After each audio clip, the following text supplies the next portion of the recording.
Saudara Osea PTG, Sarjana Ekonomi Pengusaha Sukses Papua Tengah sebagai narasumber untuk menyampaikan materi dengan judul Strategis Gereja dalam Pengembangan Ekonomi Jemaat.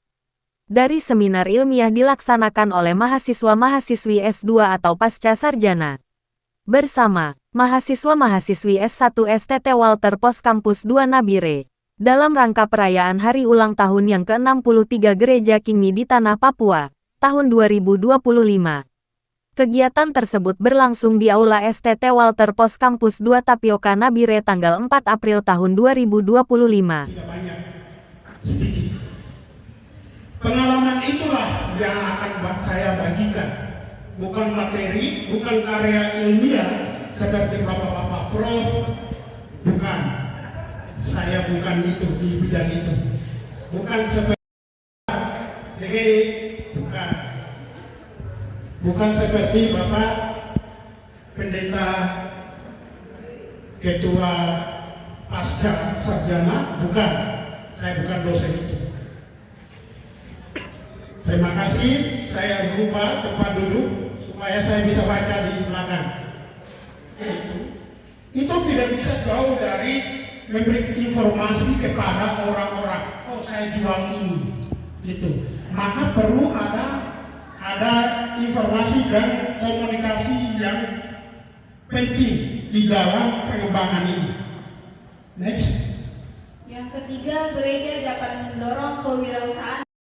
Gereja memberikan dorongan, memberikan motivasi kepada jemaat untuk mengembangkan usaha.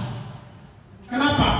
Karena gereja tidak akan jalan kalau ada sumbangan dan lain-lain dari jemaat. Gereja ini tidak akan jalan. Kita mau paksa pemerintah pun tidak akan. Kenapa? Karena ekonominya ini penting di dalam hidup ini, kehidupan kita. Maka kewajiban gereja, kok jangan tahu minta, tapi kamu juga mendorong mereka jadi pengusaha. Supaya apa? Mereka ini membiayai kebutuhan gereja.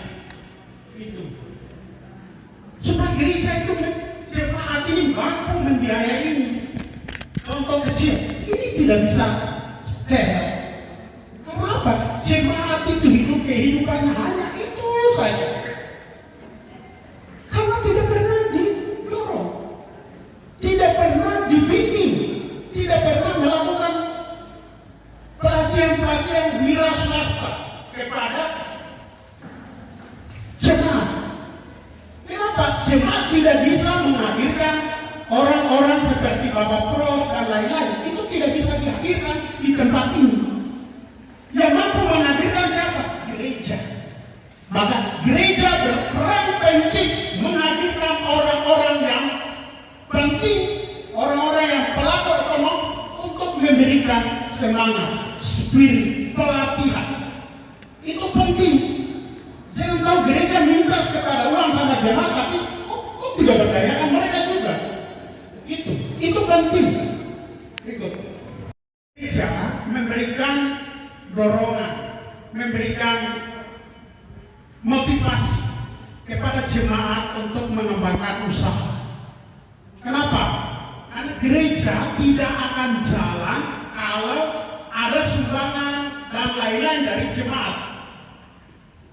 Gereja ini tidak akan jalan. Salah satu yang mendukung bapak-bapak begini, kalau bapak biasakan saya jual aqua 10.000, lalu dibayar DP 10.000, kemudian sebentar anak tiba-tiba datang dan dia bawa buah, ambil. Ini agak sulit, sehingga ada mesin yang bisa gesek yang kita biasakan. Mereka yang punya ATM, apa punya ATM atau tidak? Kalau ada ATM, pakai ATM saja gesek di sini. Itu berarti aman bagi motif sebagai penanggung, karena uang masuk di rekening langsung. Aman juga bagi semua, sehingga tidak perlu tanya-tanya banyak. Nah, ini salah satu contoh. Kemudian digitalisasi gereja dan menyediakan pelatihan. Ya, ini digital. Ini juga penting. Bagian dari salah satu aspek yang ikut mempengaruhi di dalam juga. Kalau perusahaannya agak besar, ini penting.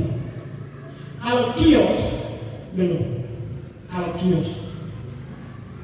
Kemudian kolaborasi dengan startup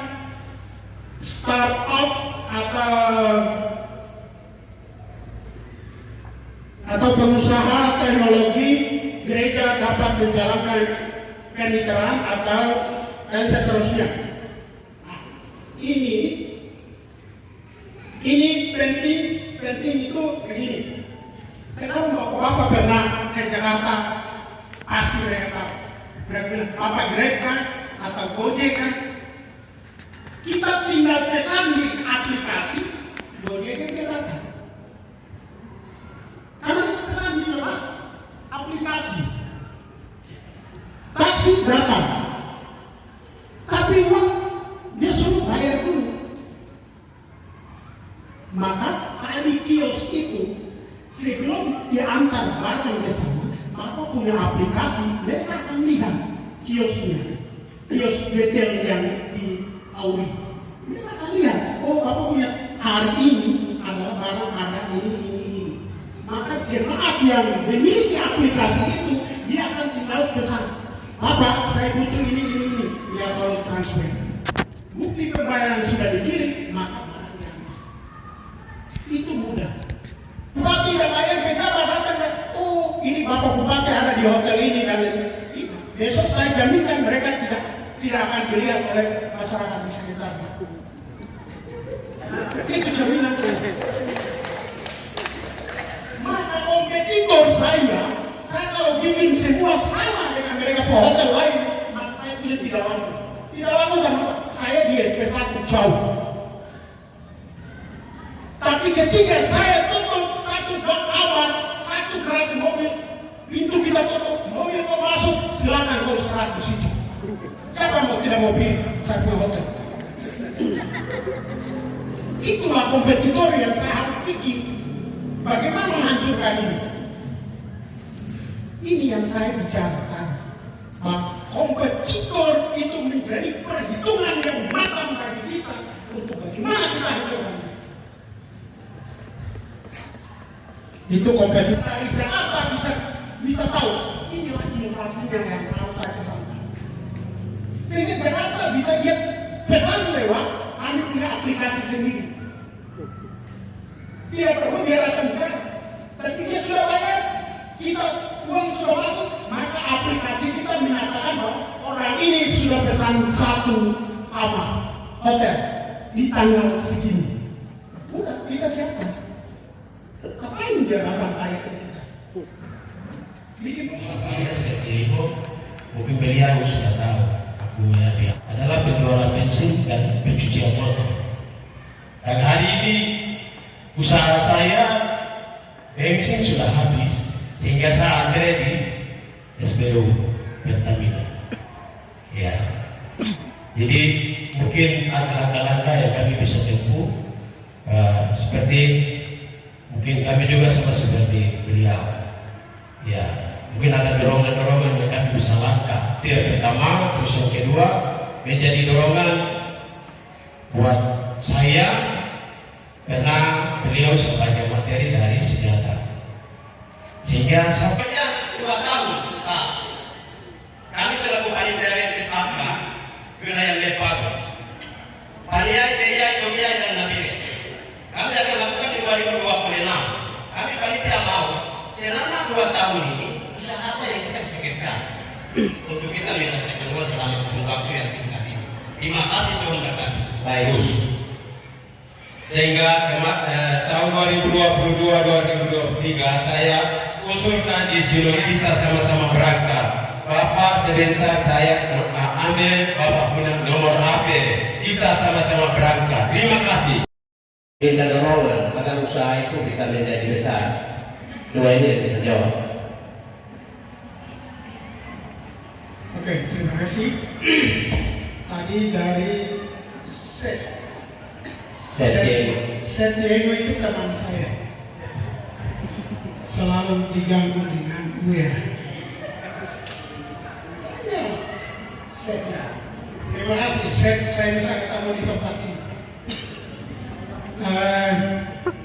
Itu kaitan dengan selalu dia komunikasi tentang bensin. Saya adalah pengurus BPH Siswa Navigasi Nabire, tapi usaha saya belum di Nabire.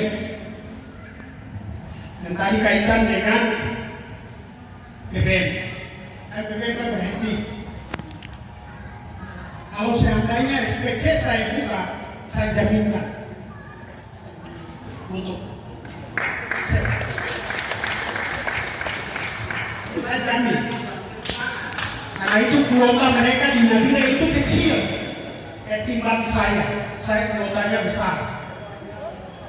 Karena paling solar itu mereka 1 tangki, paling saya 3 tangki untuk naik ke atas. Karena apa?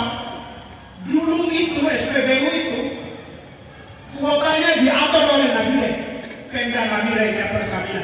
Tidak, saya rubah di Jakarta. Kuota ditentukan oleh BPH Migas di setiap lembaga penyalur. Karena yang lain kita urus, mereka tahu terima saja. Kita yang bayar-bayar kepada orang, tahu kan mereka cuma tahu terima di sini. Kalau lebih baik tidak boleh. Makanya saya rajin urus di Jakarta, maka kuota saya tinggi. Mereka terima sekarang juga. Apa yang jadi luar biasa satu ini? Ya karena saya rajin urus. Maka usaha yang tadi BBM yang dimaksud itu kalau Nabire saya SPBU saya buka, jamin saya kasih. Kenapa tidak? Cuma 1 buat jerigen 60 liter. Kenapa tidak bisa kita bagi? Tidak sulit kok. Tapi di sini semua bukan Papua. Non Papua, mereka tidak mau perkaya kalian orang Papua. Ini masalah. Masalahnya itu. Kalau diperkaya maka kalian injak-injak mereka. Ya? Itu yang kaitan dengan mohon arahan tadi kan. Itu masalah. Sehingga jamin ketika saya buka. Kedua, minyak tanah mudah-mudahan saya dapat di Nabire. Sehingga salah satu jemaat dan saya dorong untuk menjadi pengecer. Mudah-mudahan tolong doakan. Ya, tinggal rekomendasi dari CIEM. Kalau dari Jakarta sudah aman dan lain-lain di Nabire.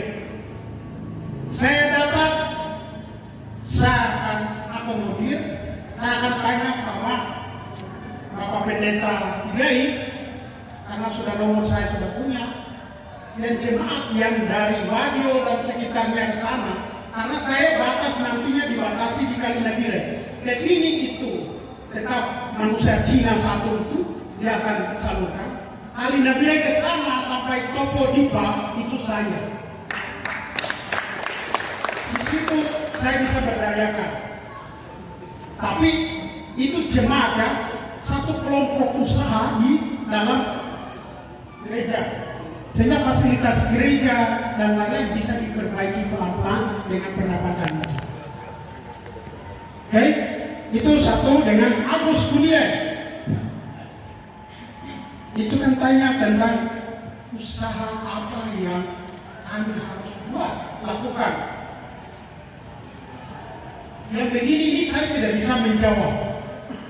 Karena apa? Kemampuan saya dengan kemampuan Agus pasti beda.